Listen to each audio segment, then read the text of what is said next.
Bonsoir ou bonjour, chers téléspectatrices et téléspectateurs.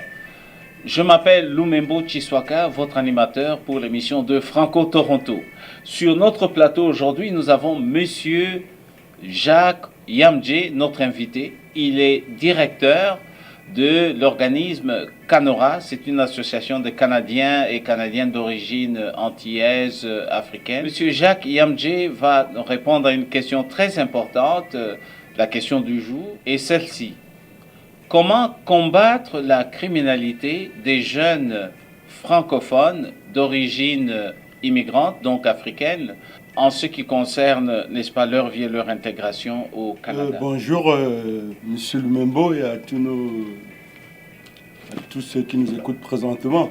En fait, je m'appelle Jacques Yamdje, je suis le directeur de Canora. À travers toutes ces années, à Canora, plus précisément, nous avons travaillé sur plusieurs initiatives par rapport à sensibiliser les jeunes sur la prévention du crime, que ce soit à travers des bandes dessinées, que ce soit à travers des films éducatifs, et que ce soit à travers des organisations, des activités sportives dans le cadre de sensibilisation par rapport à la prévention du crime. Voyez-vous, la criminalité, à partir du moment où on vit dans une collectivité où nous ne sommes que des consommateurs, pas des pourvoyeurs, donc quelque part, on vit sur le seuil de la pauvreté. Le grand problème de la criminalité, c'est la pauvreté. Voyez-vous. Quand nos jeunes arrivent dans ce pays, il n'y a rien qui les amène à se sentir vraiment partie prenante de ce pays. Et c'est la raison pour laquelle j'invite les membres de la communauté, vous et moi, non seulement de ne pas être des consommateurs, comme je le dis, mais d'être des pourvoyeurs. Nous devons développer sur place tout ce qui peut permettre à ceux qui viennent d'arriver de prendre leur place. Quand vous arrivez à Toronto, par exemple, le journal Canora, qui est un des services que nous offrons à Canora, est un moyen qui peut permettre aux journalistes de prendre leur place. Donc à partir du moment où nos jeunes viennent et qu'il n'y a aucun modèle qui en fait les amène à devenir, à vivre chez eux, on est obligé de suivre d'autres personnes. Et donc quelque part, notre flexibilité par rapport à prendre notre place est un des grands problèmes qui amène nos jeunes au laisser aller. Donc, s'il faut revenir vraiment, comment prévenir la criminalité auprès de nos jeunes qui arrivent ici, c'est que nous devons être des modèles. Dire par là que réellement, les adultes francophones ne sont pas des modèles et ces jeunes qui arrivent sont en quelque sorte perdus du point de vue de leur culture, etc.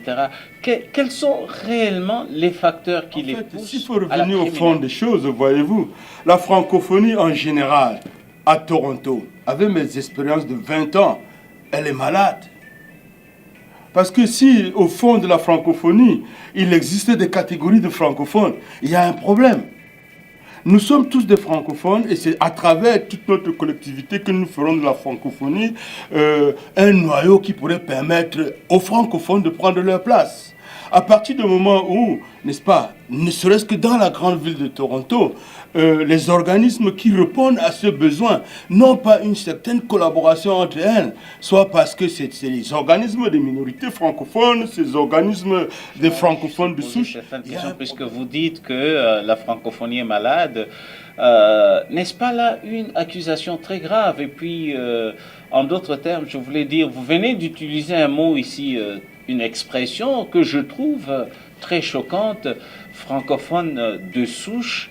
En fait, c'est une expression qui, pour le moment, on voudrait en fait qu'elle soit exclue du langage des francophones. C'est comme s'il y avait des francophones de droit et les autres sont venus se greffer. Parce que de plus en plus, maintenant, on parle de francophonie plurielle. Voulez-vous dire que les jeunes d'origine immigrante sont écartés?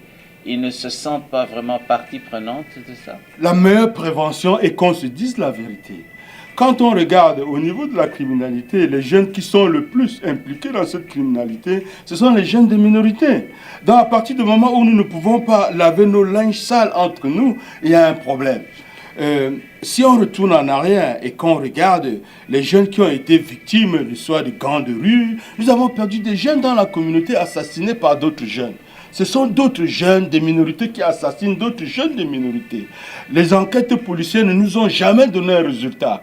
Les francophones comme tels, des souches, à partir du moment où ils ne prendront pas en cause les vrais problèmes des francophones en général, il y a un problème. Nous avons perdu des jeunes dans la communauté. La police de Toronto ne nous a jamais dit qui a commis ces crimes. Nous ne savons pas comment est-ce que ça se passe.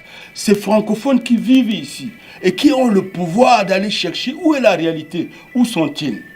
Ils ne sont pas là. Donc à partir de ce moment où la francophonie fonctionne dans une catégorie de francophones, je pense que le problème est à la base de ce que nous formons comme équipe et comme francophones en général. Ici, ne pensez-vous pas que, comme la technique moderne, les stratégies modernes pour pouvoir justement réduire les crimes, est-ce que former des jeunes qui seront comme des jeunes pionniers pour aider d'autres jeunes à combattre les crimes serait vraiment une bonne stratégie efficace? Quelle est votre expérience, Kanora? Voyez-vous, pour arriver aux formations, comme vous dites, ça prend une certaine collaboration. Kanora tout seul ne peut pas y arriver.